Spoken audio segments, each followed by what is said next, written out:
Primera de Crónicas 13:11 dice: y David tuvo pesar porque Jehová había quebrantado a Usa, por lo que llamó a aquel lugar Perez Usa hasta hoy.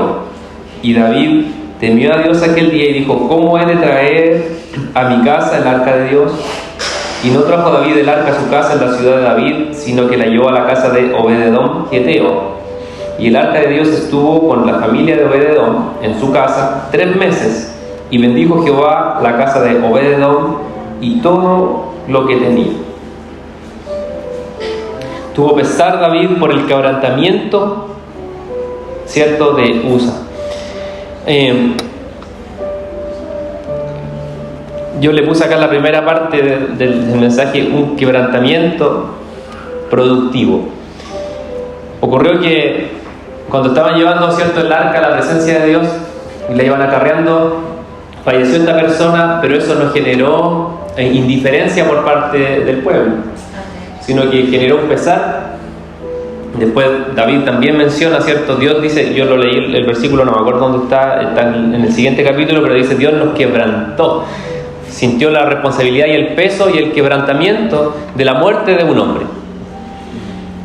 Y eso generó en él un clamor que está acá, y él dice que él temió a Dios aquel día. O sea, ocurrió este evento negativo que fue producto de error en parte de él, de cómo decidieron trasladar el arca, y dice que temió a Dios y hubo un clamor en su interior y dijo: ¿cómo voy a traer ahora la presencia de Dios a mi vida?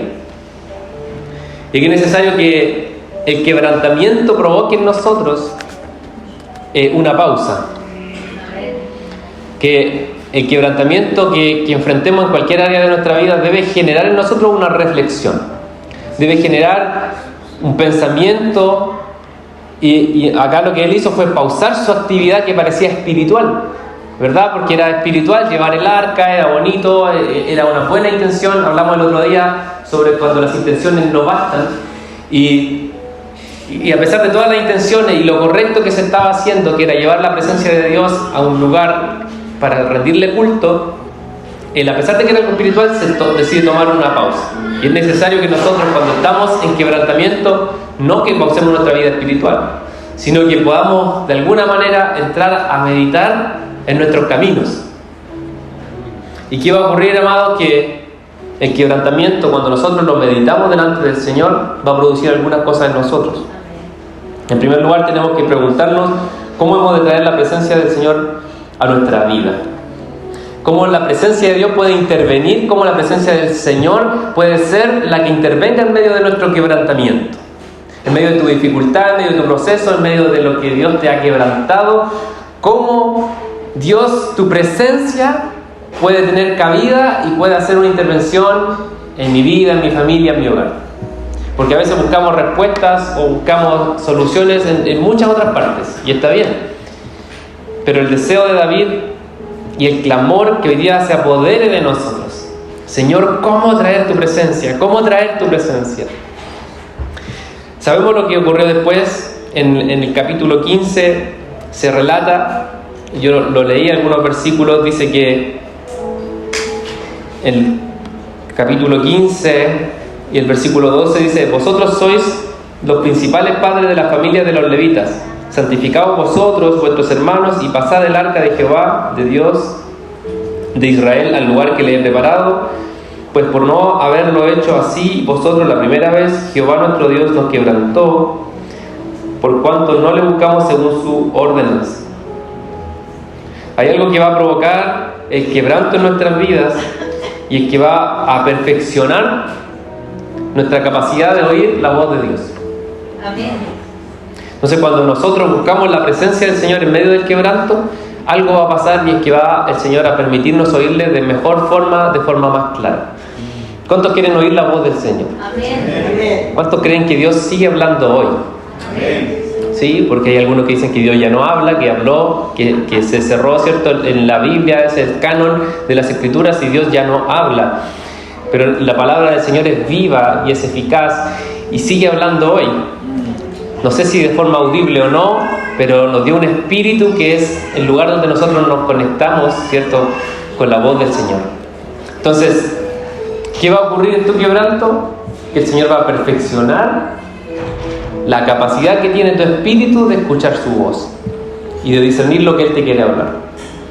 Yo me remonto a Moisés, que también leímos acerca de Moisés, cuando el pueblo se equivocó y levantó un becerro, ¿cierto? El Señor les dijo: yo ya no voy a ir con ustedes. Y Moisés le dice al Señor: Señor, yo prefiero morirme en el desierto, pero que tu presencia esté con nosotros. Que no alcancemos la tierra prometida, pero si tu presencia no va con nosotros, yo no me voy a mover de aquí. Porque cuando en nuestro quebranto buscamos la presencia del Señor, algo ocurre. Cuando en los procesos de desierto, como estaba Moisés, mantenemos nuestros ojos puestos en el Señor, empieza a ocurrir que nuestro corazón empieza a amar tanto la presencia de Dios. Empezamos a amar tanto la voz del Señor. Se nos empieza a revelar de manera tan profunda la belleza de Cristo, que independiente si estamos o no estamos en el desierto, esa presencia y esa voz es lo más importante para nosotros. Y eso a mí me atrapó, me consumió esa reflexión de lo que dice Moisés. Porque Moisés tenía todo el power y toda la intención y el liderazgo para un propósito. ¿Cuál era el propósito de Moisés? Era la tierra prometida. Murió gente, enfrentó al faraón, que era el imperio más poderoso.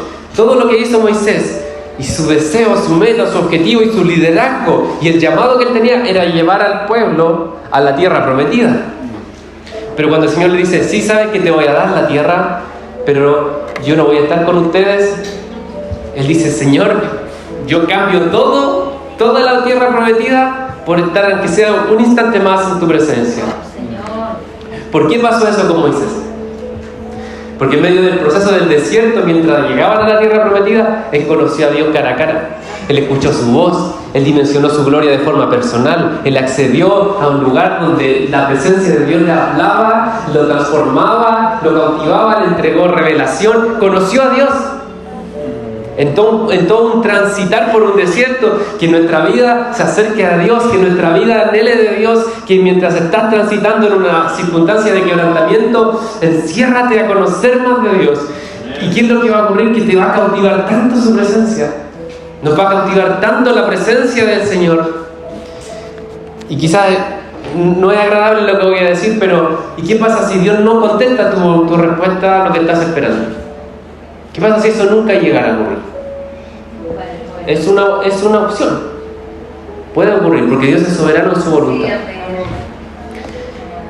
Pero la presencia de Dios te va a cautivar de tal manera que tú vas a decir: Señor, pero te tengo a ti, si te tengo a ti, en ti hay plenitud. Pero si no nos encerramos, si no amamos su presencia, si no vamos a su voz, si no vamos al lugar correcto, vamos a desfallecer, nos vamos a desesperar. Y puede que nos ofrezcan cualquier oportunidad de alcanzar una tierra prometida y la vamos a tomar, pero sin la presencia de Dios, sin su voz. Entonces, es necesario que el quebrantamiento genere en nosotros un hambre por Dios. Y a veces ocurre lo contrario, que cuando empiezan a salir las cosas mal, nos alejamos de Dios. Porque vamos a decir: pero Señor, si yo te sirvo, pero si yo iba bien, ¿qué pasó? Si yo soy una buena persona, hago las cosas bien, ¿por qué no me resulta? ¿Por qué no me resulta y al resto sí le resulta? ¿Por qué me pasa esto a mí? Etcétera. Y empezamos como que algo se distancia en nosotros, pero cuando en medio del quebranto y del desierto estás encerrado en la presencia del Señor, como yo decía anteriormente, su belleza te va a cautivar. Hay mucho más por conocer de Jesús. Hay mucho más. Hay una eternidad por conocerlo. Y lamentablemente, lastimosamente, a veces estas circunstancias difíciles son las que nos tienen que volver a acercar a su voz. Y ocurrió con David, ¿cierto? Tuvo que ser quebrantado, tuvo que morir alguien, tuvo que haber muerte para que volviera a escuchar el consejo y la voz de Dios. Y es necesario, hermano, que, Como decía, es difícil porque la muerte duele. En cualquier ámbito, en cualquier área de tu vida, va a doler y va a ser difícil. Quebrantamiento físico, material, económico, etc. Pero que sea productivo.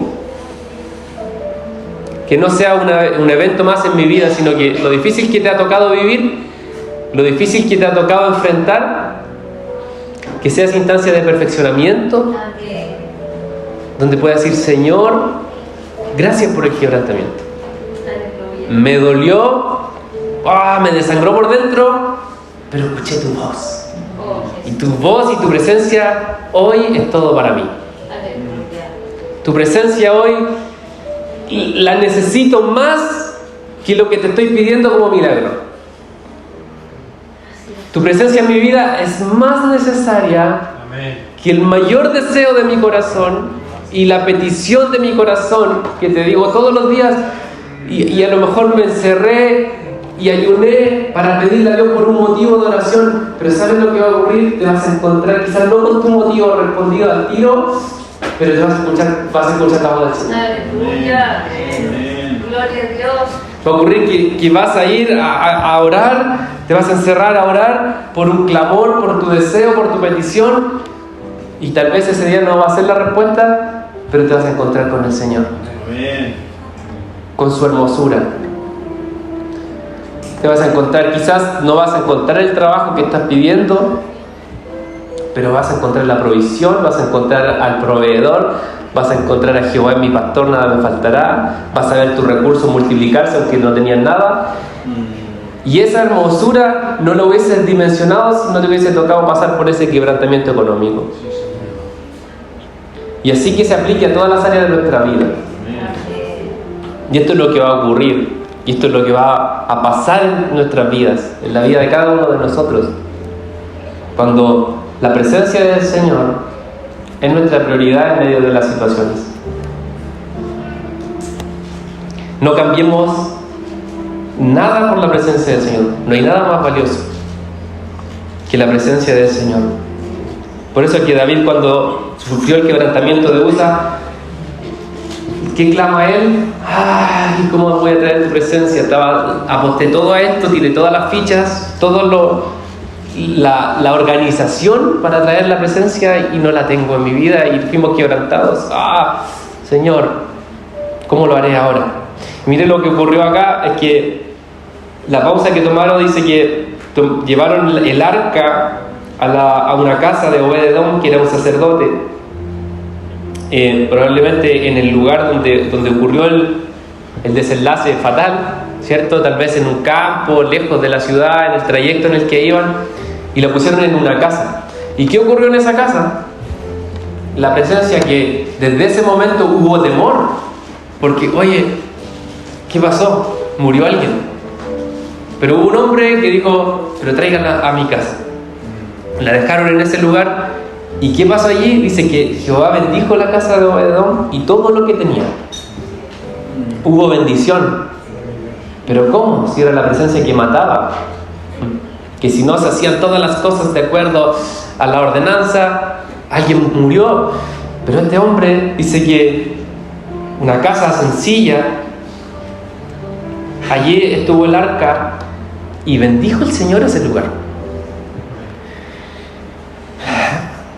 Un lugar sencillo, un lugar, una morada de un hombre, fue el lugar donde Dios se sintió cómodo. ¿Qué pasa cuando Dios se siente cómodo? Él bendice.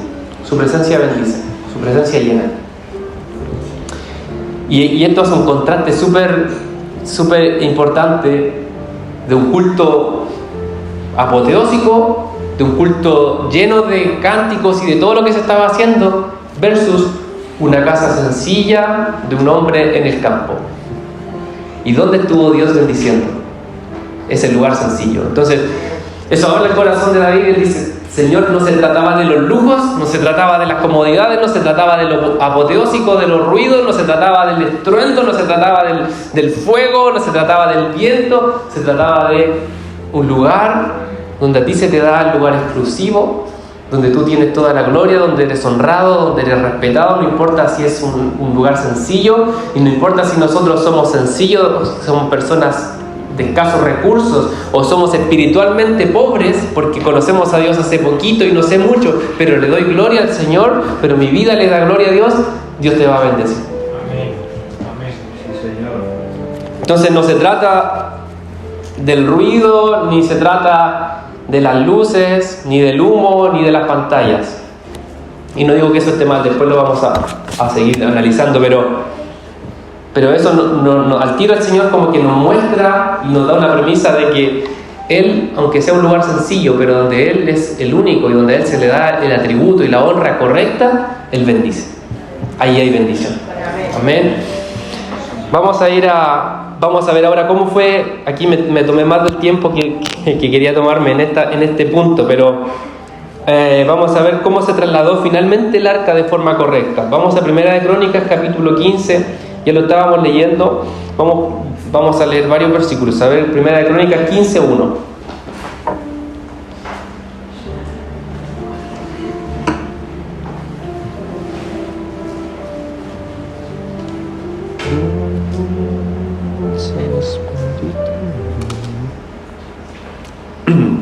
Primera de Crónicas 15:1 dice: hizo David también casas para sí en la ciudad de David, y arregló un lugar para el arca de Dios y le levantó una tienda. Entonces dijo David: el arca de Dios no debe ser llevada sino por los levitas, porque a ellos ha elegido Jehová para que lleven el arca de Jehová y le sirvan perpetuamente. Y congregó David a todo Israel en Jerusalén para que pasasen el arca de Jehová a su lugar, al cual él la había preparado. Vamos a ver distintos puntos de cómo fue finalmente el traslado que fue el correcto y que agradó al corazón de Dios. En primer lugar, vemos que David lo que hizo fue, dejó el arca en la casa de Obed-Edom, se fue a su ciudad, a la ciudad de David, a Jerusalén o a Sion, y en ese lugar él se hizo casa para sí, pero también preparó una tienda, aún sin la presencia, aún sin el arca, preparó un lugar, y era un lugar sencillo. Se da cuenta que él no hizo un templo ni algo lujoso, hizo una carpa, una tienda, y allí dijo: este va a ser el lugar para Dios. Entonces, en primer lugar, hay un lugar para el Señor. Tenemos que preparar un lugar para Dios. Tenemos que hacerle un espacio al Señor en nuestra vida, y no solo un lugarcito, sino que un lugar de prioridad. Después vamos a ver cómo era ese lugar. Entonces hay construcción y preparación de un lugar para el Señor. Debemos dar prioridad al Señor, así como a medida que Él construyó casas para sí mismo, también preparaba un lugar para el Señor. O sea, a medida que nosotros de repente vamos enriqueciéndonos, hablando obviamente no que seamos ricos, sino que construyendo cosas para nosotros, enriqueciéndonos en distintas áreas, está bien, y el Señor te va a bendecir y te va a prosperar, pero a medida que vamos haciendo eso, que también nuestro corazón esté construyendo un espacio para el Señor, que sean cosas, ¿cierto?, que son compatibles. En segundo lugar, dice, congregó en el versículo 3, congregó David a todo Israel en Jerusalén. El traslado de la presencia no es de unos pocos, sino que a pesar de que hay algunos que tienen más responsabilidad, todo Israel congregado y reunido para acarrear la presencia de Dios. Amén. El modelo del Señor del cual Él se agrada es que todos seamos partícipes, cada uno de nosotros. Es un modelo comunitario, es un modelo congregacional, es un modelo corporativo, donde cada uno de nosotros tiene que estar presente en el culto al Señor. Es importante que estemos en los cultos para Dios que hacemos como congregación. Entonces hay algo que es propio, que es personal, hay una devoción propia de cada uno de nosotros por Dios, pero eso es necesario sí o sí que se manifieste en un ámbito del cuerpo. Somos un cuerpo y Dios, ya lo hablamos, no voy a retomar tanto lo anterior, pero Dios desea manifestarse en un cuerpo, en una comunidad, en una familia, en un grupo, como queramos verlo. Pero cada uno de nosotros, hermanos, es necesario en este lugar. Y el modelo de Dios y de David fue congregar a todo Israel, todo el pueblo, mucha gente, millares de personas, eran miles, no era un pueblo chico, eran miles de personas, y todos esos miles reunidos en torno a un solo objetivo, que es honrar a Dios y hacer las cosas conforme a su voluntad. Amén. Que podamos reunirnos acá, amados, todos juntos, en familia, con un solo propósito, cada día domingo o cada día que nos juntemos a dar gloria y honra al Señor. Amén. eso le hace sentir cómodo. Cuando estamos acá, hay algunos que tienen quizás más responsabilidad que otros, en el sentido de que, por ejemplo, alguien tiene que ministrar la alabanza, pero no es el pastor, los hermanos que ministran la alabanza. Ellos se les da un don y un talento que lo usan, pero para que todo el pueblo esté en la misma sintonía adorando al Señor. Eso es lo que ocurrió acá. Entonces algunos tenían responsabilidad, pero no eran, los levitas son todo Israel. Ese es lo primero que se dio cuenta David.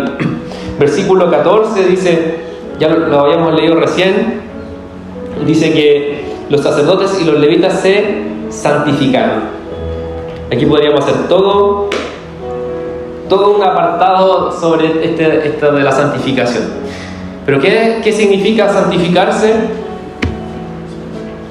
Santidad tiene que ver con ser apartado para Dios. La santidad es un proceso en el cual nosotros nos purificamos de todo aquello que no es Dios. Nos limpiamos de todo lo que a Dios no le agrada. No es solamente arrepentirse de pecado, sino que es despojarme de todo lo que no es Dios. O sea, para que el Señor se sienta agradado es necesario pasar por la santificación. Que usa acá temor, reverencia, respeto por lo sagrado de Dios. Tiene que despertar en nosotros esa reverencia y ese respeto por la presencia del Señor.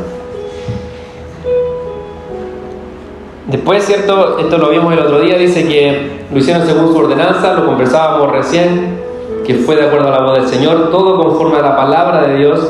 Llevaron el arca sobre sus hombros, versículo 15, lo mencioné en la predicación anterior, no sé si usted se acuerda, pero llevar la presencia sobre los hombros involucra una responsabilidad, involucra algo que es más cercano, no es llevarla sobre carros solamente, sino que tomamos la presencia y la llevamos sobre nosotros. Y todo, ¿cierto? Dice conforme, en el versículo 15 al final, la última línea dice conforme a la palabra de Jehová. Después vamos a ir al versículo 24. Estamos en 1 Crónicas 15, 24. Dice, aquí hay más nombres de lo que mencionó el pastor al principio. Dice, Sebanías, Josafat, Natanael, Amasai, Zacarías, Benaía, Eliezer, sacerdotes, tocaban trompetas delante del arca de Dios. Obededón y Jehaías eran también porteros del arca. Ahí estaba Obededón, ¿verdad? Él tuvo después una participación, lo podemos analizar, tuvo participación él y toda su familia en la administración de lo sagrado, en la administración de lo santo. ¿Qué es lo que hizo David? Dijo, oye, que este hombre donde la presencia de Dios se multiplicó y bendijo, yo lo quiero allí, lo quiero entre los principales, un portero del arca, lo necesito, dame a eso, como cuando alguien, cierto, ficha un jugador en un equipo y dice, ese lo necesito porque hace goles. David dijo, a ese que llevó la presencia a su casa y hubo bendición, no sé qué tiene, no es el rey como yo, pero dámelo en la portería de la presencia. Y ahí estaba Obededón. Dice, y David pues y los ancianos de Israel y todos los capitanes de millares fueron a traer el arca del pacto de Jehová de casa de Obededón con alegría. Y ayudando Dios a los levitas que llevaban el arca del pacto de Jehová, sacrificaron 7 novillos y 7 carneros. David iba vestido de lino fino y también todos los levitas que llevaron el arca, y asimismo los cantores, quien Anías era maestro de canto entre los cantores. Llevaba también David sobre sí un efod de lino. Y de esta manera llevaba todo Israel el arca del pacto de Jehová, con júbilo, sonido de bocinas, trompetas, címbalos, al son de salterios y arpas. Así fue como llevaron la presencia de Dios finalmente. No hubo tanta diferencia. Si usted va y ve lo anterior, había visiblemente algo similar. Pero ¿qué hubo? Yo no leí todos los versículos. Ya los anteriores también dicen toda la gente que iba, pero dice que había cantores, había música, mostraba todos los que estaban encargados de los instrumentos, de las trompetas, etc. Pero había un montón de instrumentos musicales. Los levitas llevaban el arca, ¿cierto? Sacrificaron. En el relato que está, me parece que en Samuel, dice que avanzaron 6 pasos, 7 pasos, frenaron, hicieron sacrificio al Señor. Algunos lo interpretan que cada 7 pasos iban haciendo un sacrificio al Señor. Yo no sé si eso es así, pero dice que hubo sacrificios, paraban, sacrificaban, y alrededor músicos de trompeta, maestros de canto, o sea, excelencia musical, címbalos, salterios, júbilos, arpas, danzando, cantando, dando voces de júbilo. Y dice, y todo Israel llevaba el arca. Pero ¿cómo todo Israel si lo llevaban los levitas? Dice, todo Israel llevaba el arca. Porque no se trata de personas, no se trata de algunos escogidos, no se trata cuando nosotros entramos en una comunión, cuando entramos en una misma sintonía, cuando el deseo de Dios está en cada uno de nosotros replicado. Lo que se hace acá no es el hermano que canta, o el hermano que predica, o el hermano que hace eso, o el líder. Somos todos nosotros los que estamos haciendo de este lugar un lugar cómodo para que el Señor sea glorificado y su presencia se manifieste. Amén, amén, así es, Señor. Necesita el Señor despertar eso en cada uno de nosotros. El deseo de Dios, que tal vez está manifestado en algunos por las responsabilidades que tienen, pero cuando ese deseo está en cada uno de nosotros, el Señor dice, la presencia la está llevando toda la casa. Amén. La presencia reposa sobre todo el pueblo. Cada uno de nosotros, amados hermanos, necesitamos despertar. No son los escogidos, no son nombres, no son títulos, son todos. ¿Qué pasó con David? Dice que él llevaba un efod de lino. ¿Qué significa eso? El efod era una vestimenta que usaban los sacerdotes. En la ley de Moisés, Dios le dio toda la vestimenta que tenían que llevar los sacerdotes, los que servían digamos, ministrando la arca y la presencia y todo lo sagrado. Y David no era un sacerdote, era el rey. Pero dice que él estaba con un efod de lino. Eso implica que él se sacó su vestidura real, se sacó su título, se sacó su jerarquía política que tenía por sobre todo el pueblo y se vistió como un siervo de Dios. Amén. Algunos ven algo acá profético porque él era rey y sacerdote. Entonces hoy día nosotros somos reyes y sacerdotes. Y David de alguna manera profetizó y declaró con su actuar, también le fue revelado que él era un rey, pero también era un sacerdote y su deseo era servir en la presencia del Señor. Amén. Y a pesar de que no perdió su título, él siguió siendo rey, se despojó y dijo, en esta instancia, frente a la presencia del Señor, yo no soy alguien más sobre otra persona, no tengo una categoría superior a nadie, yo soy un servidor más, estoy danzando en la presencia del Señor, estoy con júbilo, mi gozo, mi expresión de cántico, mi expresión de adoración para Dios va a ser la de un siervo de Dios y no la de un rey. Eso le costó el menosprecio de su esposa. ¿Cierto? Mire el versículo 29. Dice, pero el arca del pacto de Jehová llegó a la ciudad de David, y Mical, hija de Saúl, mirando por una ventana, vio al rey David que saltaba y danzaba y lo menospreció en su corazón. Mical era la hija de Saúl, el rey anterior a David. Entonces ella venía de un linaje, venía de un protocolo real. Entonces toda su costumbre y todo su hábito era de realeza, todo lo que involucra a la familia real. Entonces se casa con David, que había sido un pastor del campo, ¿sí? No venía del linaje de la realeza, pero él tenía un corazón para Dios. Entonces el gesto que él hizo salía de los protocolos reales, salía de los protocolos de lo que se ve bien, de lo decoroso. En el relato que está en Samuel, porque esta historia se está relatando en Crónicas y también en el libro de 2 de Samuel, y ahí dice que David se despojó de su ropa, ¿cierto? Y ella viene y lo juzga y le dice, ¿cómo tú frente a las criadas te desnudas y sacas tu ropa? Porque sacarse la ropa real era algo mal visto para la alta sociedad. Como es un lugar donde Dios se siente cómodo, donde abandonamos nuestros títulos terrenales, donde abandonamos nuestra realeza, donde abandonamos todo lo que exteriormente nos hace sentir grandes, poderosos o tener decoro, pero estamos en la presencia del Señor y aquí no hay reyes. Él es el Rey de Reyes, Él es el Señor de Señores, Él merece toda la gloria, Él merece toda la honra. No importa lo que yo soy afuera, yo quizás salgo de acá y puedo ser el jefe de no sé qué o el encargado de no sé qué cosa. Aquí no es que usted deje de serlo, porque David nunca dejó de serlo. Pero lo más importante en la presencia de Dios es Dios. Amén. Entonces él lo entendió y dice, yo aquí voy a derramar mi corazón independiente de quien yo sea y el menosprecio que puedo tener por algunas personas, pero mi Dios lo voy a exaltar con todo mi corazón. Estoy tan feliz de que Dios está en este lugar. Estoy tan feliz de que estemos avanzando con la presencia y nadie ha muerto y Dios está cómodo y está la presencia de Dios en este lugar, que yo me despojo de todo lo que pareciera importante para mí, lo tengo por basura con tal de alcanzar y ser hallado en Cristo. Ese tiene que ser nuestro deseo hoy. Era el deseo de Pablo, ¿cierto? Lo que acabo de mencionar, parafraseé los versículos de Pablo. Dice, todo lo tengo por basura con tal de alcanzar a Cristo, de conocerle más y de ser hallado en Él. El conocimiento de Cristo es tan hermoso. Conocerle a Él es tan hermoso. Por eso yo comenzaba diciendo eso, que en nuestro quebranto nos acerquemos a Cristo. Es una fuente de hermosura tan grande, tan eterna lo que hay en Jesús. Es inagotable su belleza, su poder, su eterna deidad. Son gloriosos.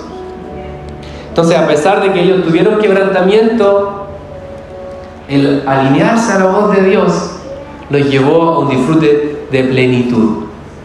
A un culto que igual tenía música, que igual tenía cantos, que igual tenía todo lo ruidoso, podríamos decir así, pero la diferencia es que lograron traer el arca de Dios, llegaron al lugar que tenían que traerlo y Dios se sintió agradado en ese lugar.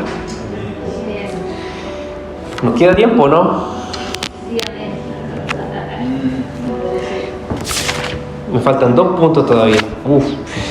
Ya, veamos el tabernáculo de David, porque quiero alcanzar a tocar el punto del tabernáculo de David. No vamos a llegar nunca al tabernáculo a este ritmo, pero Primera de Crónicas capítulo 16, vamos a leer ahí algunos versículos.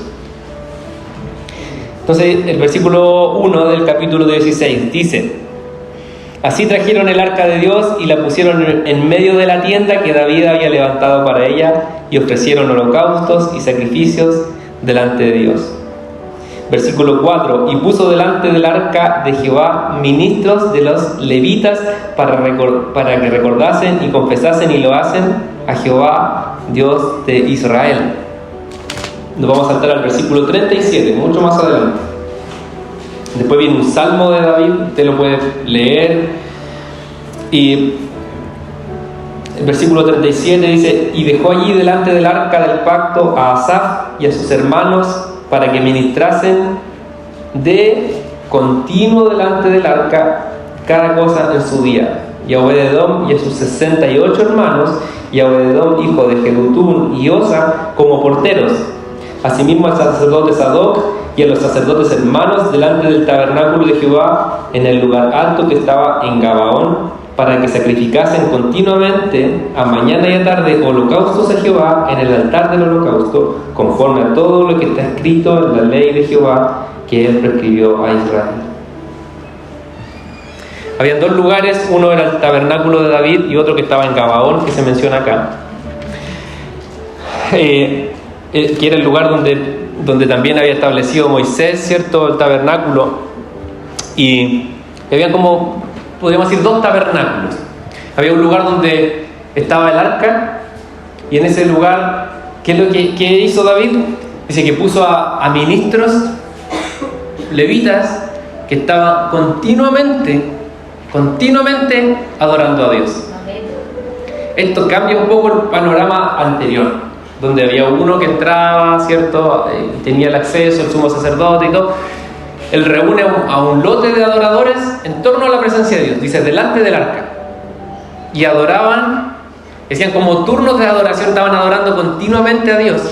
Y en otro lugar, en Gabaón, un lugar alto, tenían otro santuario con todo lo que tenía que ver con los holocaustos y con la ofrenda y el sacrificio de animales.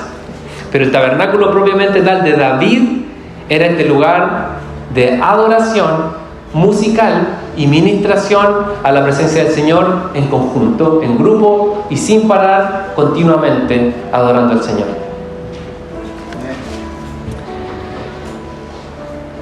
Primero, entonces, yo puse acá una carpa sencilla, porque era una carpa, no era todavía un templo, pero dedicada exclusivamente para Dios. El Señor quiere habitar en corazones sencillos, pero que son exclusivamente para Dios. Amén. ¿Cómo hacer un tabernáculo para Dios como el tabernáculo de David, donde Él está restaurando en este tiempo?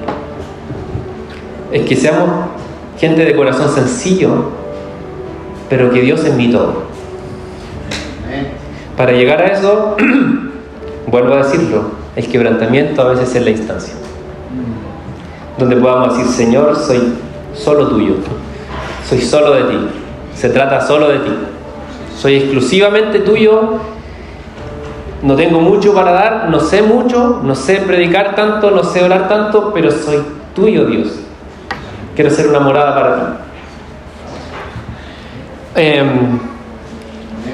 Como leímos, ¿cierto? Un lugar de alabanza continua, sin parar, adoración a Dios, donde Él es el centro de todo.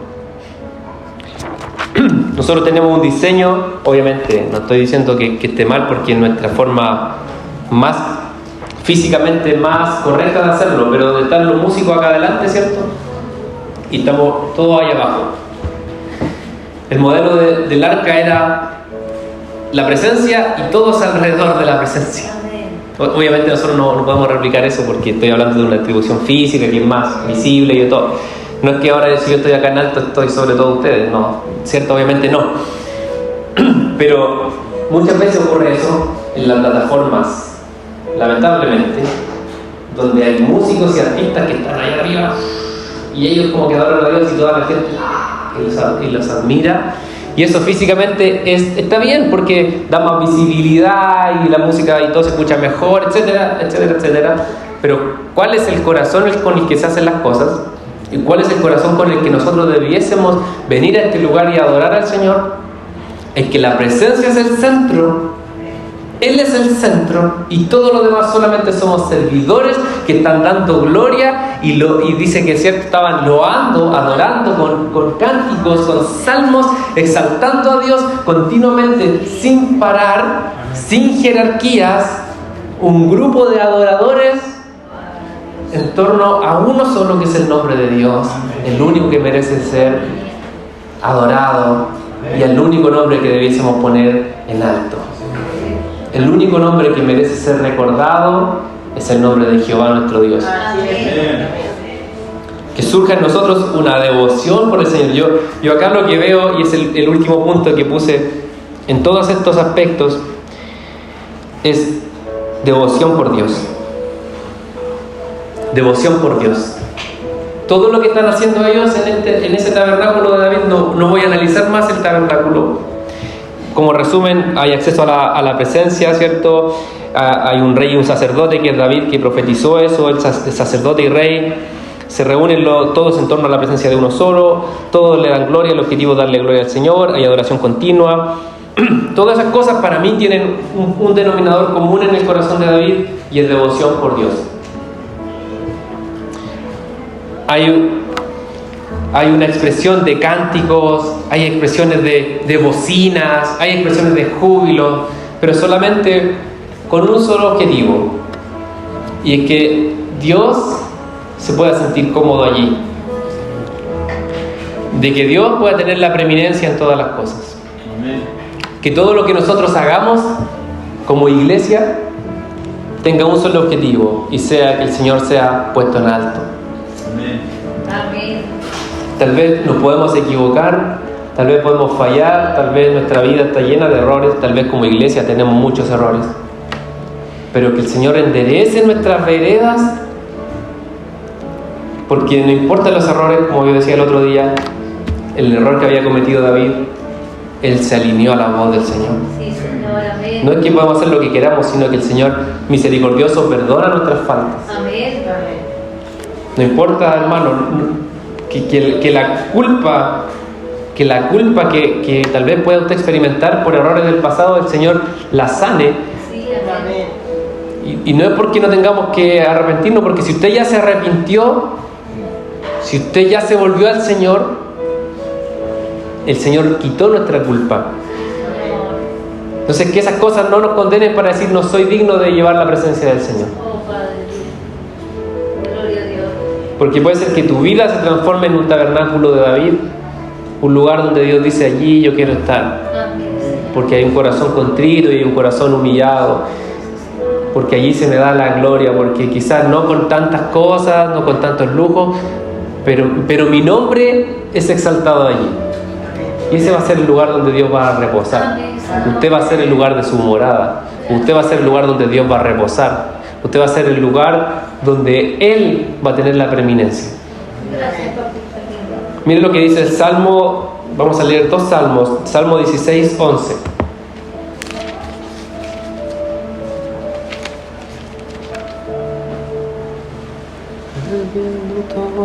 Por amor y con alegría.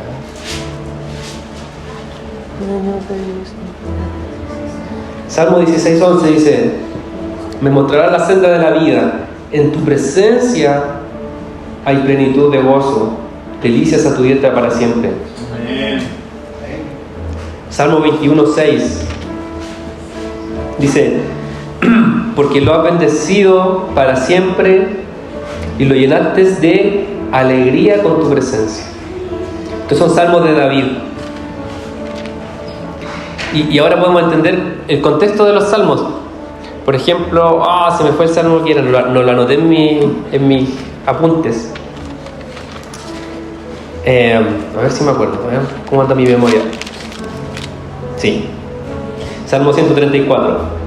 Mire, dice: mirad, bendecid a Jehová vosotros todos los siervos de Jehová, los que en la casa de Jehová estáis por las noches. Alzad vuestras manos al santuario y bendecid a Jehová. Desde Sión te bendiga Jehová, el cual ha hecho los cielos y la tierra.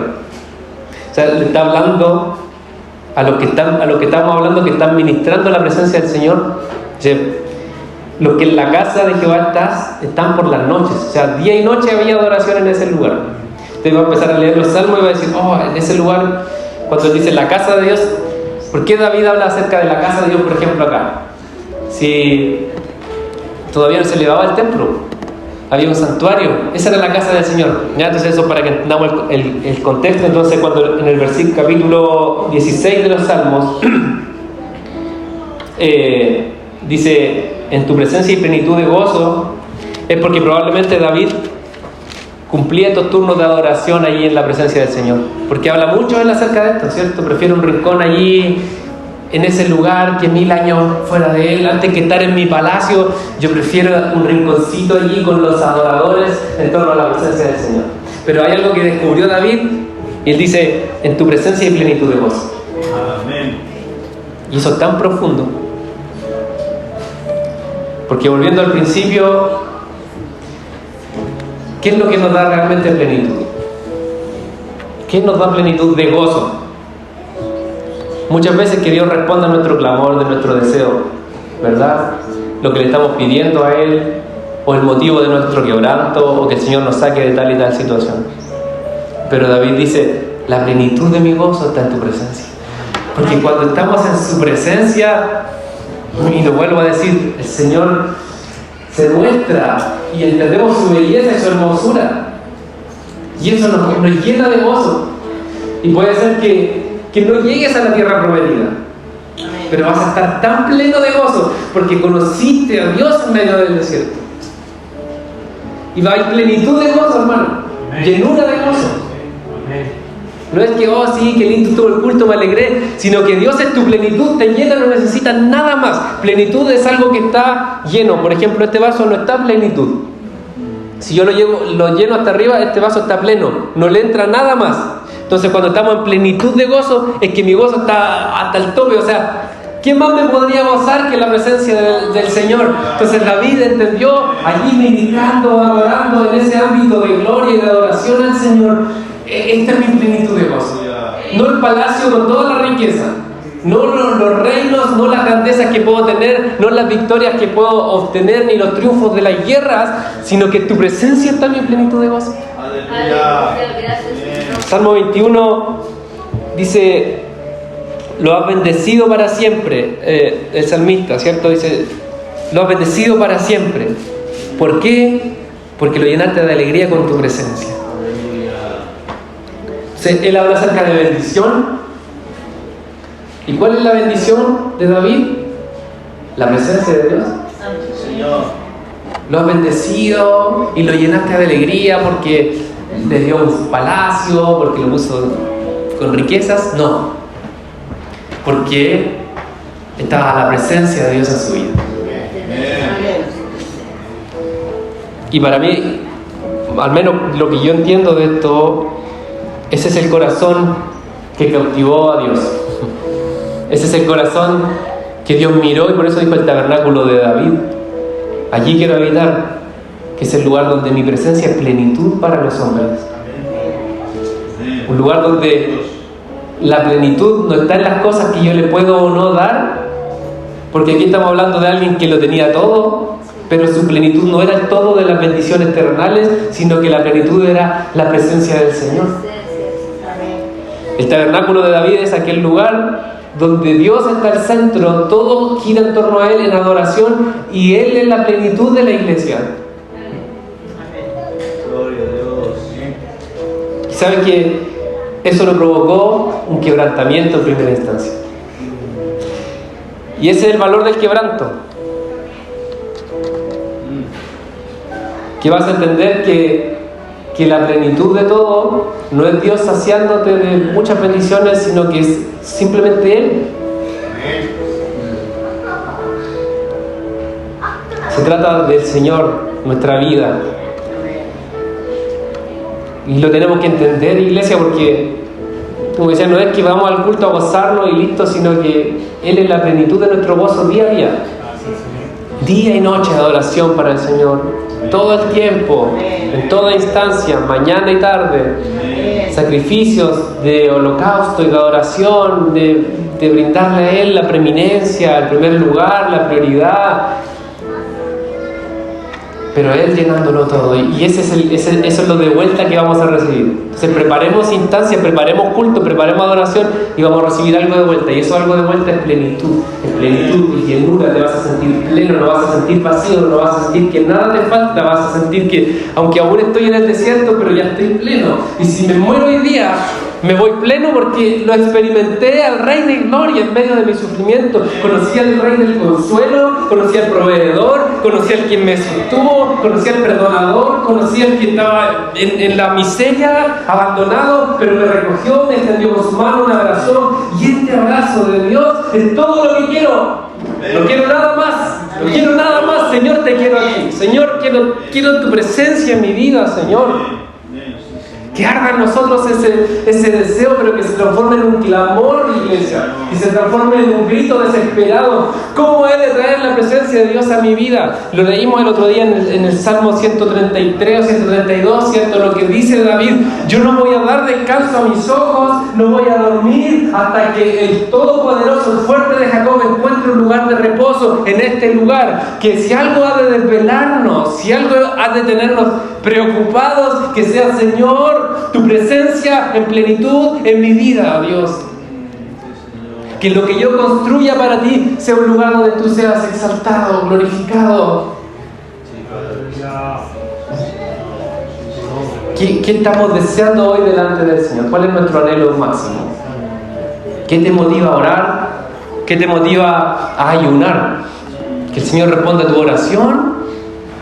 ¿O que Él sea el todo y en todos? O que Él sea tu llenura, o que Él sea lo que te sacia realmente. Y aún así vamos a ver la bendición del Señor. Vamos a ver respuesta, vas a ver provisión, vas a ver que nada te va a faltar y aún así vas a alcanzar las promesas de Dios porque Él no falla. Pero primero va a haber una iglesia plena que le dice al Señor: Señor, todo es tuyo.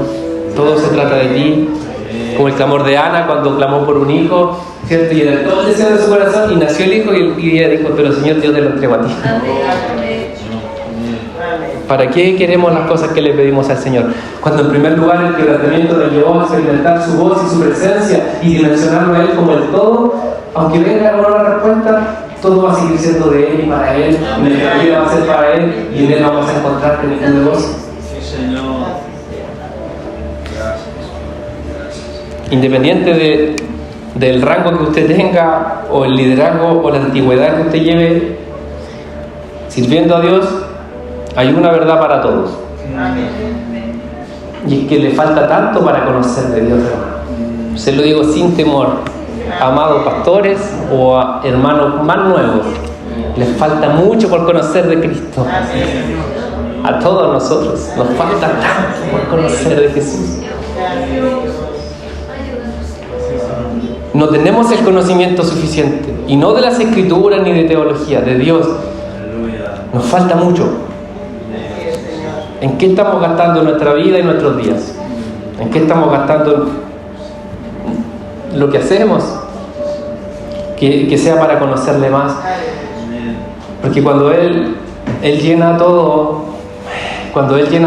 Él dice, ese es el lugar, ese es el lugar, ese es el lugar, ese es el lugar donde voy a habitar, ese es el lugar donde voy a morar, ese es el lugar donde voy a reposar, ese es el lugar donde me voy a manifestar, ese es el lugar donde será vista mi gloria, ese es el lugar donde se me dará a conocer a otras naciones. Me queda una parte de este mensaje, lo vamos a ver el próximo domingo, si quieren no los aburro antes, que tiene que ver con posteriormente la construcción del templo y el lugar definitivo que es Sion, el lugar donde el Señor ha decidido morar. Vamos a orar.